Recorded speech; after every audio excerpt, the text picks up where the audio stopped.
Hey everyone, today in this video I'll be showing you how you can easily upload a file to your Google Drive and share the link to someone. I'm going to upload this file to my Google Drive.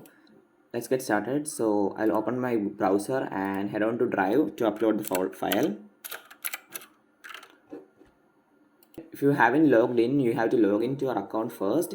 Then once this page appears, what you have to do is grab the file and drag it to the Google Drive. As you can see right here, it's now uploading. Once the uploading is completed, you can click on this folder icon right next to that.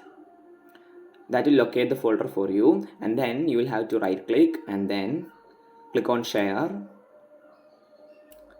In order to send the file link to someone, you will have to get to this general access section, and in this restricted you will have to change it to anyone with the link, and then you can easily copy this link and then you can send it to anyone you like. I'll paste it right here and show you.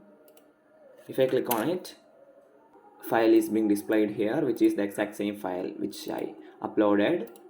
So that's it for today's video. Hope you found this video informative. If yes, please like, share and subscribe, and thanks for watching.